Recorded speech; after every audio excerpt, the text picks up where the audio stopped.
우연일 수도 있고 갑작스럽게 찾아오는 계기도 있고, 그 계기를 최선을 다해서 자기의 것으로 만들어 나가면 그 우연이 하나의 필연이 될 수가 있다. 부산국제영화제를 창설해서 최근에는 강릉국제영화제 이사장으로 있는 김동호입니다.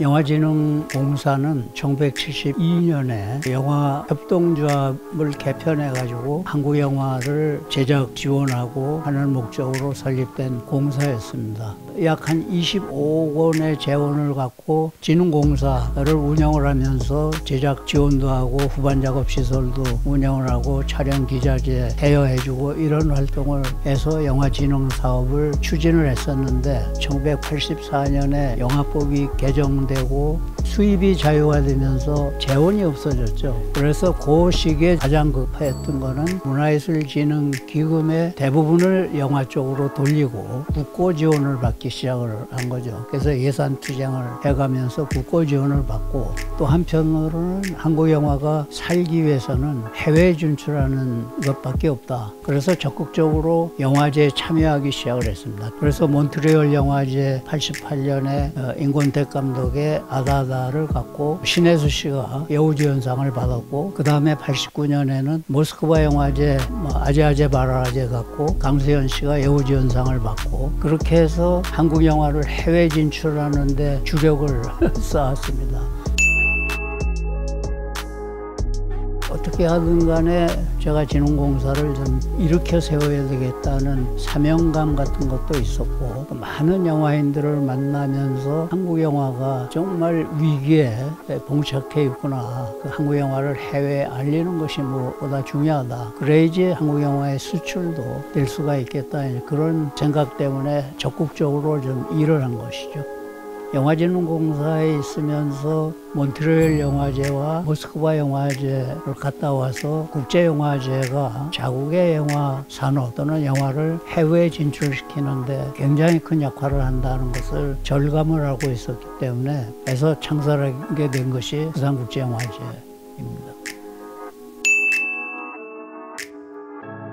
가장 중요했던 것은 재원이 문제였거든요. 부산시에 3억 지원을 받았고, 그리고 나머지는 전부 스폰서를 받아야 되는 입장이었습니다. 재계나 기업에 쪽에 하는 사람은 결국은 저밖에 없었기 때문에, 제가 이제 대우 김우중 회장이 고등학교 동기였고 부인이신 정의자 회장을 만나서 3억 지원을 받고, 중앙산업 조기용 회장한테 또 부탁해서 1억 지원을 받고, 파라다이스 호텔에서 기금 모금을 위한 만찬 행사를 개최해서 2억을 지원을 받고, 이런 식으로 해서 22억 재원을 마련할 수가 있었죠.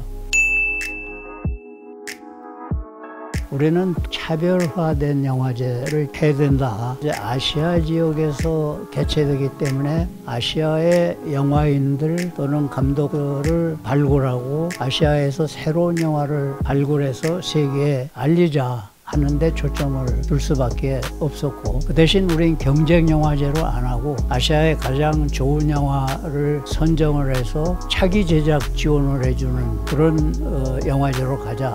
시상제도가 없이 좋은 작품만 선정해서 작품상만 주자. 근데 관객들이 그 아시아 영화를 보러 올 것인가, 그 점에 좀 자신이 없었거든요. 그래서 대형 스크린을 수용 역투 경기장에다가 설치해 놓고 야외 상영을 하면, 그리고 흥행성 있는 영화를 갖다 틀면 많은 관객들이 요트 경기장으로 몰릴 거다. 그럼 그 관객을 남포동이나 옮겨갈 수 있도록 그렇게 하자는 유인책으로 사실 야외 상영 제도를 택했거든요. 그러고 예매를 하기 시작을 하는데 5만 매가 예매 매진이 되더라고요. 그렇게 이제 확신을 갖게 되었죠. 9월 13일 이제 1회 영화제가 개막을 하게 되는데 이렇게 눕혀있던 대형 스크린이 올라가면서 개막작이 투영이 되고 하면서는 너무 감동적이었죠. 그래서 1회 영화제 그 감동은 말로 형용할 수 없을 정도의 감동이었기 때문에 준비하던 우리들은 서로 끝나고 막 껴안고 울고 할 정도였습니다.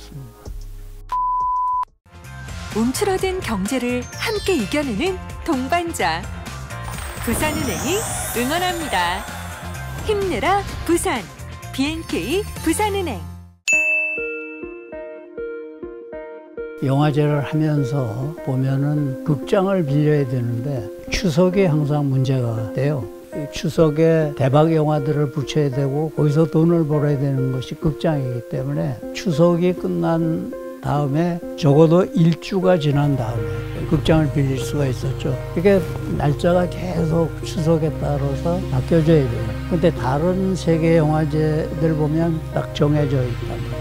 그래서 이거는 전용 극장이 있어야 되겠다고 생각을 하고 2004년 정도 정부 예산과 부산시 예산을 합쳐서 468억 정도의 예산만 확보가 된 거예요. 그걸 근거로 해서 저는 국제공모를 시작을 했고 영화의 전당 이 설계를 확정할 수가 있었죠. 근데 460억의 예산 갖고 큰 공모를 했는데 맡겨놓고 보니까 공사비가 1,200억 원이 들어간 겁니다.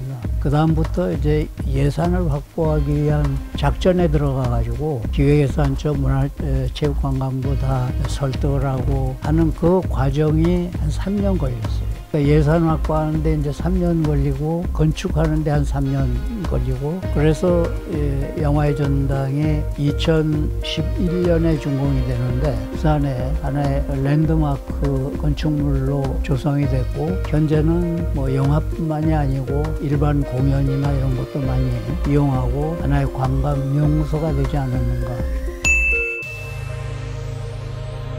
영화제를 한다는 걸 전제로 가보니까 강릉도 꽤 괜찮은 여건을 갖고 있어요. 동계올림픽을 치르면서 호텔들이 많이 생겼고 아트센터도 아주 최신으로 조성이 돼 있고 독립영화 전용관도 있고 그래서 강릉에서 영화제를 하면 성공할 수 있겠다는 확신을 들고 그래서 강릉의 국제영화제를 맡게 됩니다.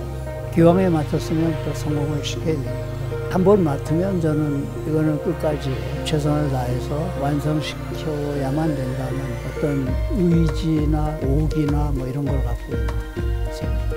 새로운 일을 맡게 됐을 때 사람들을 만나서 의견을 취합하고 그중에 공통된 의견을 찾아내서 해결을 해 나가고 있어요. 그러니까 문제 해결은 항상 현장에 있다. 해답은 현장에 있다는 생각을 항상 갖고 있어요. 이렇게 인생을 쭉 살아나가다 보면 어떠한 계기, 우연, 그것이 우연일 수도 있고 갑작스럽게 찾아오는 계기도 있고 그런데 그 계기를 최선을 다해서 자기의 것으로 만들어 나가면 그 우연이 하나의 필연이 될 수가 있다고 생각하죠. 기회나 우연이라는 것은 결코 다시 찾아오는 것이 아니고 한 번씩 이렇게 찾아오는데 그걸 놓치지 말고 자기의 것으로 만들되 최선을 다해서 노력하자 하는 그런 목표를 갖고 살아왔던 것이죠. 만약에 20세로 돌아간다면 인문학, 광범위하게 책을 읽고 지식을 축적하는 것이 가장 중요하다고 생각하고요. 그 속에서 아이디어나 새로운 생각들이 발생할 수 있기 때문에 상상력과 창의력이 그 안에서 발생할 수 있다고 그렇게 얘기할 수가 있겠죠. 왜 젊었을 때 거기에 몰두하지 못했는가 하는 후회를 많이 하고 있습니다.